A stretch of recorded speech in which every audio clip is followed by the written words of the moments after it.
Hey there, welcome to our channel. Today, we're going to discuss a topic that affects many individuals. The topic of today's short talk is, most people don't really want relationships. Most people, including men and women, do not really want relationships. And as we'll see, this will go far toward explaining why both sex and relationships are at historically all-time lows, especially in younger heterosexual populations. Fewer young people than ever before are having sex, and fewer young people than ever before are entering into relationships. Why might this be the case? Well, as I said, this is because most people don't really want a relationship. Remember, relationships are the medium in which value is transacted. If you already possess the proposed value, or if you can obtain it more easily, cheaply, or safely elsewhere, there is no need to enter into the transaction. Look at it like this. No one really wants a job. They want a job because of what a job can give them, namely money. If people could get what they wanted more easily, cheaply, or safely elsewhere, then they probably wouldn't go looking for a job. For the vast majority of people, a job is the only way they know to get money. So they go looking for a job. That said, they don't really want the job, they want the money. And if they had the money, they wouldn't go looking for the job. Okay, so the same basic premise holds true with respect to heterosexual relationships, especially in today's day and age. Most people don't really want a relationship. They want what the relationship can give them. And if they can get those things more easily, cheaply, or safely elsewhere, then we would expect them not to enter into relationships as frequently. So, what do men and women want from relationships? Well, they want all kinds of things. But in general, men are trading resources, time, energy, attention, and money for sexual opportunity. And women are trading sexual opportunity for resources, time, attention, energy, and money. If either sex could more easily, cheaply, and safely get what they wanted in places besides relationships, we should predictably see the number of relationships decline. And that's exactly what's happening now. There are two major culprits behind this decline in relationships, especially in the 20-something demographic: pornography and social media. And this is very interesting because it's generally men who have problems with pornography, and it's generally women who have problems with social media. This obviously isn't always the case, but it does seem to fall along generated lines. First, let's take a look at men and porn. Remember, what men generally want from relationships is to trade resources for sexual opportunity. If they could get sexual opportunity without exchanging resources or exchanging far fewer resources, then they are rationally going to move in that direction. And that's exactly what porn offers men. It offers men free, immediate, and dependable sexual opportunity.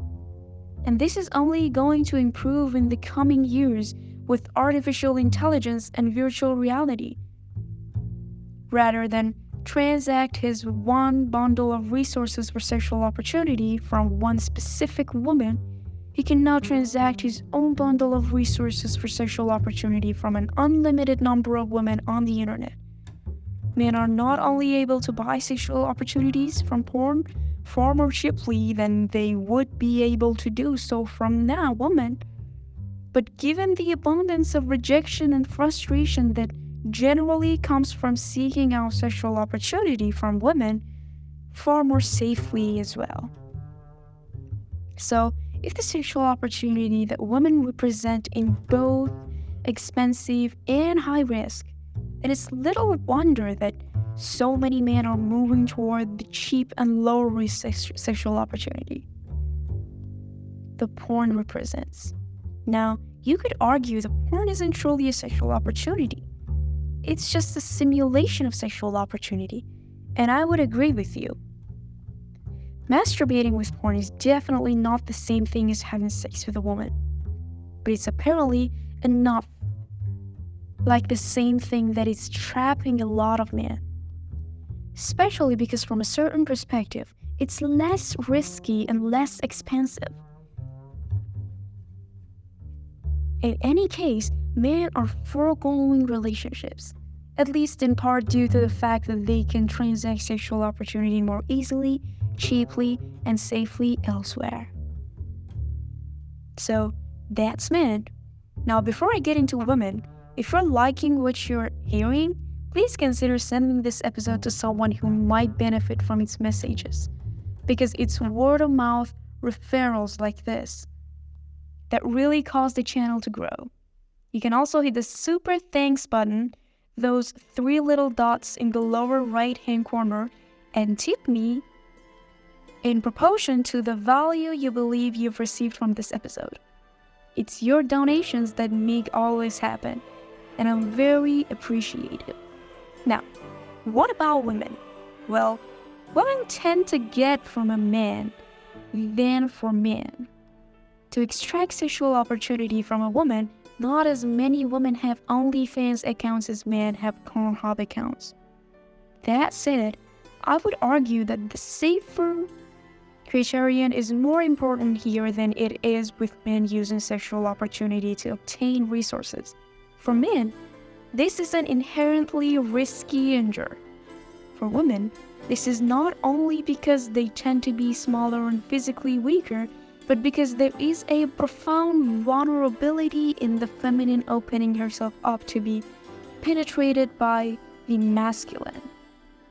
So, if women can eliminate the risk associated with transacting sexual opportunity for resources in vivo by digitizing it, then you will see a sizable proportion of women move in this direction.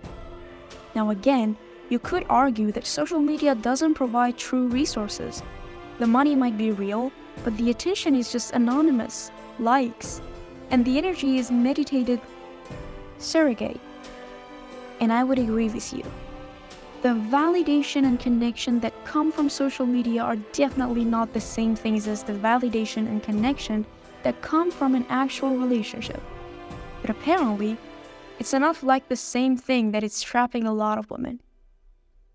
Especially because, from a certain perspective, it's less risky and less expensive. In any case, women are foregoing relationships, at least in part due to the fact that they can now transact resources more easily, more cheaply, and more safely elsewhere. So what's the upshot? People are increasingly replacing relationships with simulated relationships. That is, rather than transact resources for sexual opportunity in actual relationships, people are increasingly transacting simulated resources for simulated sexual opportunity in simulated relationships. And men and women are inhabiting roles online that mirror their roles in the real-life sexual marketplace. It's fascinating. What do you think? Does this fit with your own experience? Let me know in the comments below. And if you've gotten this far, you might as well like this episode and subscribe to this channel. You may also consider becoming a channel member with perks like priority review of comments or booking a paid consultation. As always, thank you for listening. What about you? Please like the video and subscribe to this channel. Thanks for watching.